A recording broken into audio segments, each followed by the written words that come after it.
Welcome back viewers, मेरे साथ हैं इस वक्त इमरान अली। आज हम बात कर रहे हैं कि यूनिवर्सिटीज़ और कॉलेजेस का जो आप सिलेक्शन करते हैं वो कितना ज़रूरी है, इंटरव्यूज़ के लिए कैसे प्रिपेयर होना चाहिए। एक चीज़ जो मैंने भी आपसे पूछी कि जब आप बच्चे बाहर जाने के लिए तैयारी कर रहे हो तो उनका एक टेस्ट होता है, टोफल होता है, आइल्स होता है, GRE होता है, तो उसकी प्रिपरेशंस कहाँ होती हैं? अब तो ये प्रिपरेशंस बहुत सारे इंस्टीट्यूट खुल चुके हैं और वहाँ से आप कांटेक्ट कर सकते हैं। और उसके अलावा आप उन इंस्टीट्यूट से और इंडिविजुअल लोग भी होते हैं जो ट्यूशन्स भी पढ़ा के उसको देते हैं। जी। तो वो बहुत ज़्यादा मतलब ऑप्शंस अब काफ़ी सारे अवेलेबल हैं मार्केट के अंदर। और कोई कॉलेजेस वगैरह में नहीं है? कॉलेजेस वगैरह नहीं करवाते, मेनली इंस्टीट्यूट्स वगैरह आइल्स करवाते का तो एक जगह नहीं है जहाँ हैं। पे ये ब्रिटिश काउंसिल भी कराता है, उसके अलावा और भी इंस्टीट्यूट्स हैं और इंडिविजुअल जैसे मैंने कहा वो लोग भी प्रिपरेशन कराते हैं। बर्लिट्स वगैरह भी बर्लिट्स में भी होता होगा, बिल्कुल। अच्छा, पाकिस्तान में स्कॉलरशिप का क्या ऑप्शंस है? किससे बात करें, कहाँ अप्लाई करें? देखिए, स्कॉलरशिप एक ऐसा ऑप्शन है कि जो बहुत लिमिटेड सीट्स के साथ होता है। डेफिनेटली जिसका बड़ा एकेडमिक स्ट्रॉन्ग बैकग्राउंड होता है तो वही उसमें सही है। और एक जो फुल ब्राइट स्कॉलरशिप एक बहुत पॉपुलर ऑप्शन है, क्या क्राइटेरिया उसका? फुल ब्राइट के अंदर जैसे सबसे पहले मैं इस तरह स्टार्ट करना चाहूँगा, जैसे HEC की अगर आप वेबसाइट पे जो हमारे व्यूअर्स हैं या उनके बच्चे हैं वो HEC की वेबसाइट पे जाएं तो वहाँ पे बहुत सारी scholarship other than full bright वहाँ पे लिखी हुई है। तो उसके अंदर वो रिव्यू कर सकते हैं कि उनके इंटरेस्ट के हिसाब से कौन सी मैच कर रही है। फुल ब्राइट का जो अभी रिसेंट अपकमिंग प्रोग्राम है उसके अंदर मास्टर्स और PhD के प्रोग्राम्स है फॉर एनर्जी, फॉर साइंसेस और फॉर डिफरेंट उसके सब्जेक्ट्स के अंदर। तो वो जिसका सब्जेक्ट मैच कर रहा है डेफिनेटली वही अप्लाई कर सकते हैं। एक कॉल है हमारे साथ। अस्सलाम वालेकुम। जी, अस्सलाम वालेकुम। कराची से doctor hello hello hello hello hello, मैं डॉक्टर अनवर जहीर बात कर रहा हूँ। Hello hello hello call drop हो गई जी। हेलो।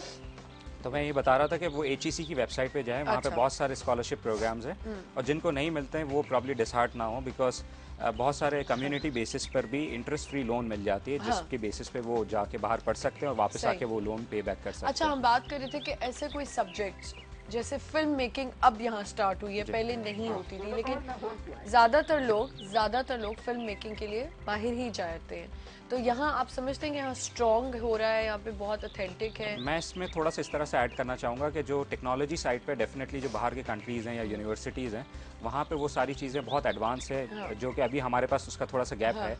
तो वो प्रॉब्ली जो स्पेशलाइजेशन है वो करने वहाँ चले जाए, बट बेसिक सारी जो कोर्सेज है वो यहाँ पर आराम से हो जाते हैं। एक कॉल है हमारे साथ। अस्सलाम वालेकुम। जी, अस्सलाम वालेकुम। कराची से डॉक्टर अनवर जहीर बात कर रहा हूँ। जी डॉक्टर साहब, क्या हाल चाल है? बहुत शुक्रिया। आज चूँकि आपके यहाँ कंसल्टेंट मौजूद हैं इमरान अली साहब और स्टूडेंट्स के रेफरेंस से गुफ्तगू हो रही है। देखिए, एक चीज़ ये कि जब भी किसी कंसल्टेंट के पास कोई भी स्टूडेंट आता है तो यकीनी बात है उसको अकॉर्डिंगली जो है वो ट्रीट किया जाना चाहिए कि उसने बैचलर्स किया है, मास्टर्स किया है, MPhil किया है या जो भी, और वो किस ऑर्गेनाइजेशन में और कहाँ जाकर ज्वाइनिंग लेना चाहता है। अगर क्योंकि ये लोगों का जो मेन ऑब्जेक्ट होता है वो ये होता है कि उसको पॉलिश करके इंटरव्यू के लिए इस तरह उसको प्रिपेयर किया जाए कि वो अपनी एक्सपर्टीज और टेक्निकलिटीज को उस इंटरव्यू पैनल के सामने उजागर कर सके।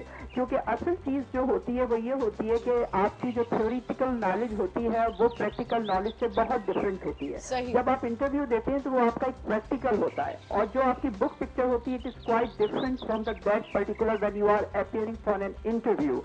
तो एक जो स्टूडेंट होता है उसको ये होता है कि मैं जाऊंगा तो किस तरह, तो उसमें जो तमाम चीजें आती हैं वो आपके पहले जब आप स्टेप इन होते हैं इंटरव्यू के रूम में तो आपकी ड्रेसिंग, आपका hair style, facial expression, body language, आधे से ज्यादा तो वही जो आपका इंटरव्यू पैनल है वो आपको देखता है और आधे से ज्यादा नंबर वही आपके हो जाते हैं। फिर आती है आपकी प्रेजेंटेशन। जब आप प्रेजेंटेशन देते हैं अपनी, तो कोई भी जो टॉपिक के ऊपर वो आपसे बात करता है इंटरव्यू का पैनल या कोई भी आपसे सवाल करता है तो आपको टू द पॉइंट जवाब देना चाहिए। अगर आपने इररेलेवेंस दिखाई या अपने जवाब को ज्यादा तूल दिया तो वहीं पर आपके माइनस होना शुरू हो जाते हैं मार्क्स। ये वो चीजें हैं जो कि तमाम कंसल्टेंट उन स्टूडेंट्स को बताते हैं जब वो जाते हैं सिलेक्शन के लिए। ये आपके ऊपर डिपेंड करता है कि आप कितना एब्जॉर्ब करते हैं और एब्जॉर्ब करके उसको कितना डिलीवर करते हैं। थैंक यू सो मच, बहुत शुक्रिया डॉक्टर साहब, बिल्कुल सही बात आपने की और आई थिंक काफ़ी चीज़ें कवर कर दी डॉक्टर साहब ने बहुत अच्छे पॉइंट की बात की। और इसमें मैं थोड़ा सा डॉक्टर साहब को एक पॉइंट ऐड करना चाहूँगा कि हम कंसल्टेंट्स और ऑर्गेनाइजेशन में एक बेसिक डिफरेंस क्या होता है कि ऑर्गेनाइजेशन एक सेलेक्टेड पोजीशन के लिए इंटरव्यू करती है,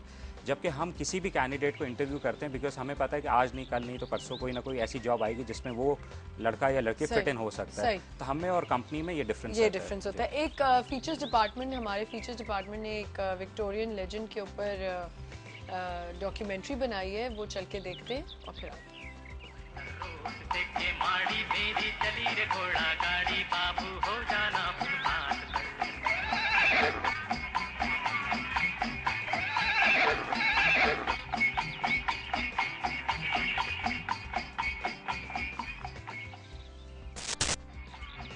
बंदर रोड से किमाड़ी, मेरी चली रे घोड़ा गाड़ी।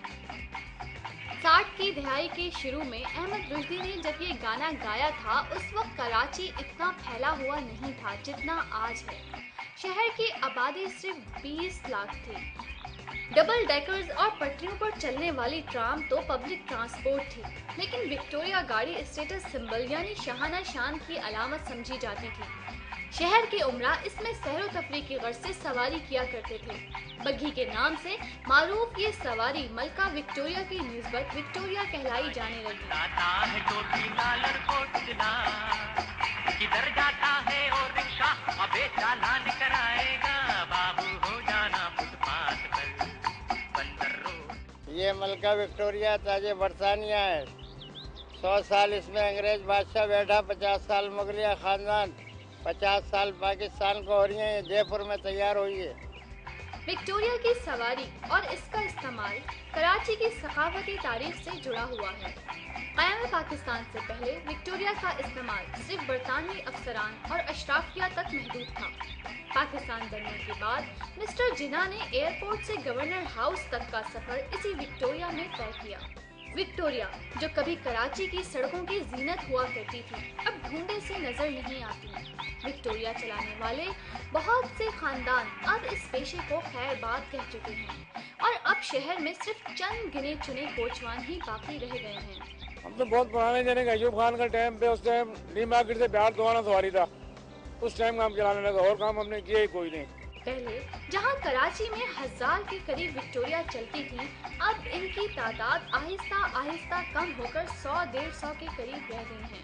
पहले ये घोड़ा गाड़ियाँ चलती थी मरीना पीसी पे, शेल्डन होटल पे, मेट्रोपोल होटल पे, क्लिफ्टन पे। तो आजकल युवा धंधा इसलिए नहीं है कि होटल वालों ने अपना कारोबार कारों का खोल दिया। जब बाहर के कोई आता है कस्टमर तो उसको पहले से ही बता देते हैं कि भाई आप घोड़ा गाड़ी नहीं बैठे, हमारे पास गाड़ी का इंतजाम है, हमारी गाड़ी पे आप शेयर करें। कराची में वाक़ पाकिस्तान चौक विक्टोरिया का एक पुराना स्टैंड है। आज भी यहाँ चंद एक कोचवान इन विक्टोरिया को लेकर खड़े होते हैं। ताहम इस मशीनी दौर में जहाँ हर आदमी को जल्दी है, वहाँ विक्टोरिया की रफ्तार इस जमाने का साथ ना दे सकी और पीछे रह गई। Welcome back viewers. आपने देखी ये फीचर्स डिपार्टमेंट की डॉक्यूमेंट्री और आई थिंक ये इतनी मज़े की चीज़ है। मुझे जितना बग्गी में बैठने का शौक है, और अभी भी मैं अपनी चिड़ियाघर की तरफ अगर आप जाएं तो चिड़ियाघर के पास बहुत सारी बग्गीज़ खड़ी होती हैं और आप बच्चों को लेकर उसमें सैर करा सकते हैं। और देखें जिना भी हमारे जो हैं वो बेचारे बग्गी में सैर करते थे, अब तो खैर हमारे तो यहाँ पे कोई बग्गी में बैठना पसंद ना करे। एनीवेज एक चीज़ है, उसको ज़रूर, इसकी बड़ी मज़े की राइड होती है तो इसको एंजॉय करना चाहिए। Thank you so much Imran, बहुत मज़ा आया। इंशाल्लाह नेक्स्ट वीक आपसे मुलाकात होगी और एक नए टॉपिक के साथ हम फिर से कोई नया टॉपिक होगा और उस पर बात करेंगे। Thank you so much. एक छोटा सा ब्रेक लेते हैं, ब्रेक के बाद मेरे साथ होंगे हारिस अज़मी। हारिस अज़मी से आप अपना किस्मत का हाल पूछ सकते हैं, सो प्लीज़ कॉल्स करना शुरू कर दें। हारिस अज़मी ब्रेक के बाद मेरे साथ होंगे। Will be right back.